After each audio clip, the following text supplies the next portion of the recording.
ایک صحابی تھے، جب ان کو تیل کے ایک بہت بڑے برتن کے اندر تیل ابال کر اس کے اندر ان کو ڈالنے کی تیاری ہو رہی تھی تو وہ رونے لگے۔ تو اس وقت ان لوگوں نے سمجھا کہ یہ ڈر گئے ہیں، تو ان سے کہا کہ ڈر گئے ہو نا موت سے، تو مان لو ہماری بات، محمد کا انکار کر دو صلی اللہ علیہ وسلم۔ تو انہوں نے کہا کہ نہیں، میں اس وجہ سے رو رہا ہوں کہ میرے پاس تو ایک ہی جان ہے، ایک دفعہ تم لوگ اس تیل میں ڈالو گے تو میں جل کر ختم ہو جاؤں گا۔ مجھے تو افسوس ہے، کاش میری بہت ساری جانیں ہوتی اور مجھے بار بار اس تیل میں ڈالا جاتا، بار بار میں اللہ کے حضور اپنی جان دیتا، میں تو اس غم میں رو رہا ہوں۔ اللہ اکبر۔ مسند احمد کی روایت ہے جس میں آپ صلی اللہ علیہ وسلم نے فرمایا کہ اس ذات کی قسم جس کے قبضہ قدرت میں محمد کی جان ہے صلی اللہ علیہ وسلم، مومن کی مثال اس سونے کی ڈلی کی سی ہے جس کے مالک نے اسے تپایا، یعنی بھٹی میں ڈال کر گرم کیا، پھر نہ تو اس کا رنگ بدلا نہ ہی اس کا وزن کم ہوا۔ اللہ اکبر۔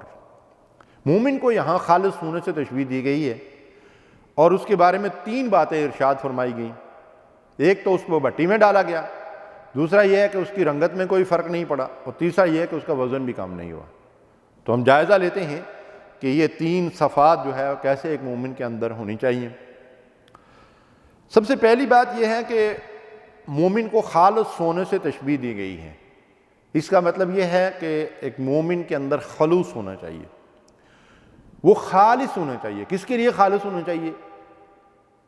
وَمَا أُمِرُوا إِلَّا لِيَعْبُدُوا اللَّهَ مُخْلِصِينَ لَهُ الدِّينَ حُنَفَاءَ وَيُقِيمُوا الصَّلَاةَ وَيُؤْتُوا الزَّكَاةَ۔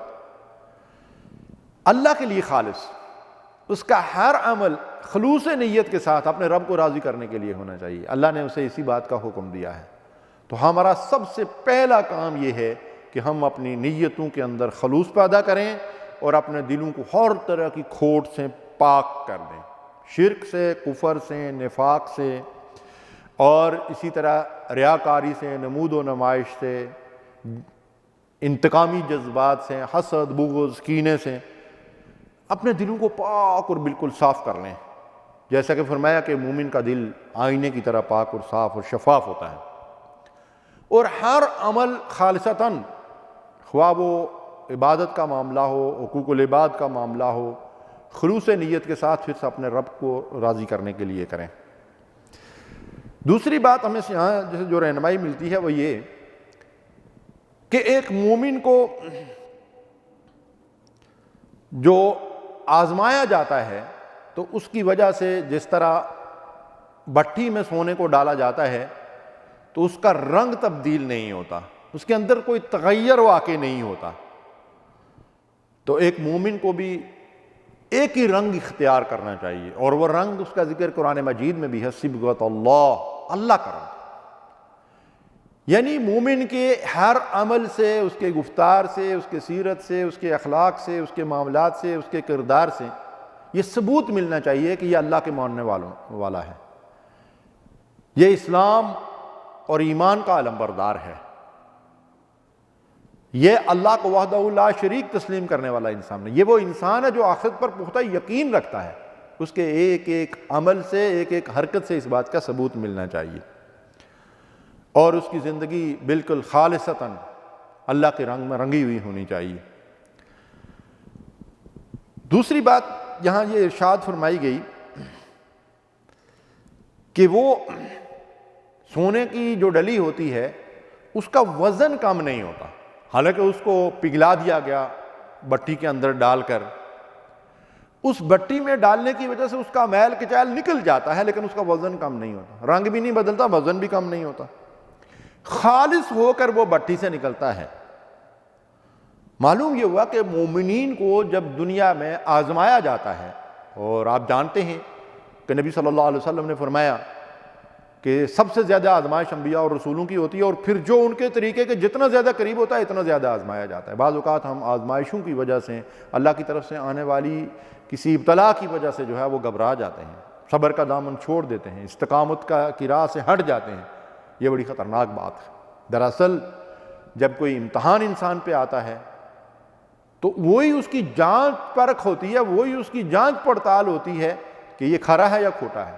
تو اسی جانچ کے ذریعے سے، جیسے کہ صحابہ کرام کو جانچا گیا، پرکھا گیا، حضرت بلال رضی اللہ تعالیٰ عنہ، حضرت صہیب رومی رضی اللہ تعالیٰ عنہ، دیگر صحابہ اکرام، حضرت یاسر رضی اللہ تعالیٰ عنہ، ان کے پوری آل، ان کے پورے اہل کو کیسی کیسی اذیتیں دی گئی، کیسی کیسی تکلیفیں دی گئی، لیکن وہ سچے اور کھرے ثابت ہوئے۔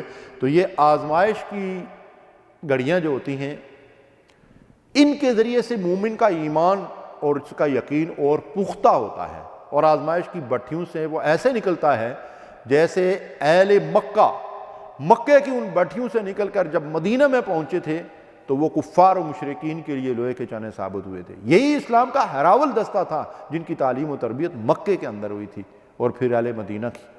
تو معلوم یہ ہوا کہ مومنین پر جو آزمائشیں آتی ہیں، خواہ وہ جیل کی کوٹڑی ہو، خواہ وہ پھانسی گاٹ ہو، اور خواہ وہ سزائے موت ہو، گولیوں کی بوچھاڑ ہو، تہمتیں ہوں، اور مختلف قسم کی الزام تراشیاں ہوں، یا کسی قسم کے لالچ ہوں، یہ سب مومن پہ، اللہ والوں پہ اللہ کی طرف سے آزمائشیں آتی ہیں۔ اور تم دیے باد مخالف سے نہ گھبرائے، عقاب کے یہ چلتی ہے تجھے اونچا اڑانے کے لیے۔ ایک صحابی تھے، جب ان کو تیل کے ایک بہت بڑے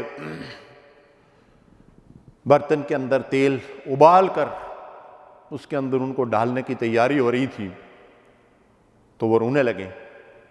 تو اس وقت ان لوگوں نے سمجھا کہ یہ ڈر گئے ہیں، تو ان سے کہا کہ ڈر گئے ہو نا موت سے، تو مان لو ہماری بات، محمد کا انکار کر دو صلی اللہ علیہ وسلم۔ تو انہوں نے کہا کہ نہیں، میں اس وجہ سے رو رہا ہوں کہ میرے پاس تو ایک ہی جان ہے، ایک دفعہ تم لوگ اس تیل میں ڈالو گے تو میں جل کر ختم ہو جاؤں گا۔ مجھے تو افسوس ہے، کاش میری بہت ساری جانیں ہوتی اور مجھے بار بار اس تیل میں ڈالا جاتا، بار بار میں اللہ کے حضور اپنی جان دیتا، میں تو اس غم میں رو رہا ہوں۔ اللہ اکبر۔ ایک صحابی ہیں، ان کو جب مدینہ والوں نے پھانسی کے پھندے پہ لٹکایا اور ان سے کہا کہ اس وقت تو تمہاری خواہش ہوگی کہ تمہارے بدلے میں محمد صلی اللہ علیہ وسلم کو پھانسی دے دی جائے اور تمہیں چھوڑ دیا جائے، تو انہوں نے تڑپ کر کہا، بدبختو، تم نے تو یہ پہچانا ہی نہیں، تمہیں تو معلوم ہی نہیں کہ محمد صلی اللہ علیہ وسلم کے ساتھ ہمارا تعلق اور ہماری محبت کیسی ہے۔ مجھے تو یہ بھی گوارا نہیں کہ وہ جہاں موجود ہیں وہاں ان کے پاؤں میں کانٹا چبھے اور اس کے عوض مجھے چھوڑ دیا جائے، میری جان بخشی کر دی جائے، مجھے تو یہ بھی گوارا نہیں۔ اللہ اکبر۔ اللہ کے نبی صلی اللہ علیہ وسلم کے چاہنے والے ایسے تھے۔ اللہ رب العالمین سے دعا ہے کہ اللہ تعالی ہمیں بھی ایسا ہی خالص سونا بنا دے۔ وآخر دعوانا الحمدللہ رب العالمین۔ صلو علی